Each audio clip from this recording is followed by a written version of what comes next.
আজকে একটা video clip দেখছিলাম শারমিন চৌধুরীর যে আহমেদ কাইকাউস শেখ হাসিনার মুখ্য সচিব ছিলেন।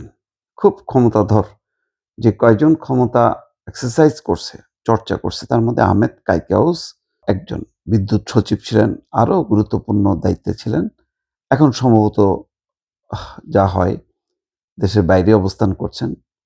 তো তাকে শারমিন চৌধুরী বলছিলেন যে 18 নির্বাচনটা আসলে কি হলো? বলল যে, "না আমি তো ওই বিদ্যুৎ সচিব ছিলাম, অত জানি টানি না।" যাক তারপরে তিনি আবার শেষ পর্যন্ত স্বীকার করছেন যে, "না এটা ঠিক হয়নি। প্রশাসন এটা ঠিক করেনি।"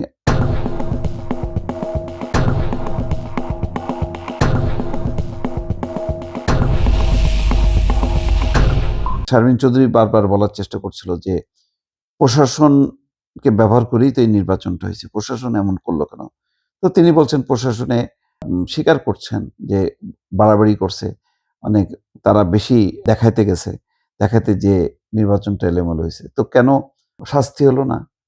এরকম একটা ঘটনা যে প্রধানমন্ত্রী অসন্তুষ্ট, এসটি ইমাম অসন্তুষ্ট। এই যে ঘটনা ঘটতে গেল এটা শাস্তি হলো না কেন? খুব একটা উত্তর নেই। মানে পাশ কাটায় মাঝে মধ্যে আবার বলার চেষ্টা করছে যে, "না, এগুলো তো আমাকে বিপদে ফেলছেন এসব প্রশ্ন করে।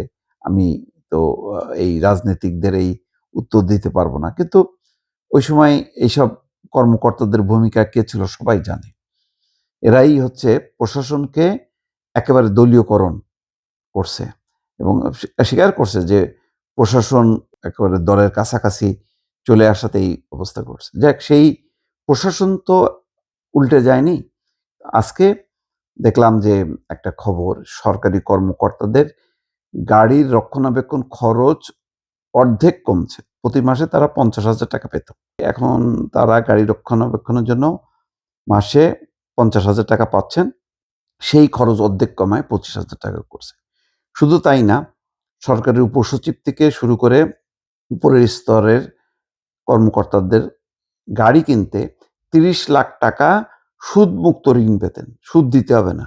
শুধু আসলটা শোধ করলেই হবে।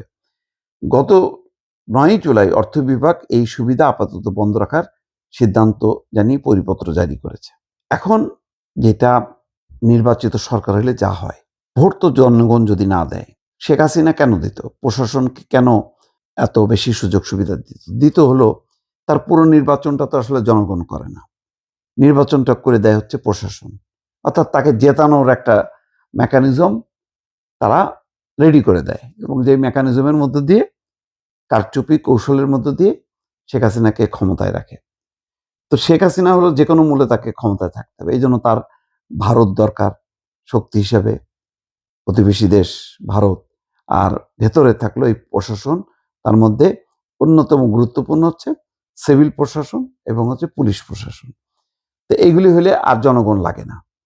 তো এখন তারেক রহমান কেন নিতে পারছেন? নিতে পারছেন যে এই সরকার নির্বাচিত সরকার। এই সরকার মনে করছে না যে প্রশাসন তাকে জিতায় দেবে। পুলিশ তাকে জিতায় দেবে এবং সেটা উনি চাচ্ছেনও না।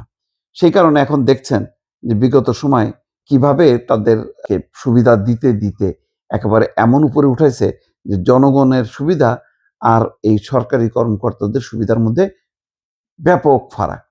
এখন এইগুলিকে ধরে, ধরে কমানো হচ্ছে। এইটা একমাত্র সম্ভব তখনই যদি সত্যিকারের জনগণের ভোটে কোনো দল সরকারে আসে এবং সেই দল যদি মনে করে আমি প্রশাসন পুলিশ না, আমি জনগণের ভোটে এসছি। ফলে জনগণের জন্য কাজ করব।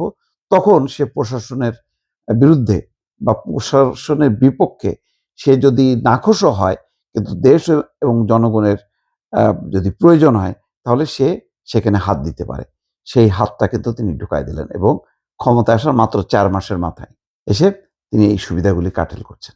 এমনকি বিদেশ ভ্রমণের ক্ষেত্রেও দেখছেন যে ওই সমস্ত আজে-বাজে যত রকম মানে ফন্দি ফিকিরের বিদেশ ট্যুর সেগুলি কিন্তু কাটেল করা শুরু করছে।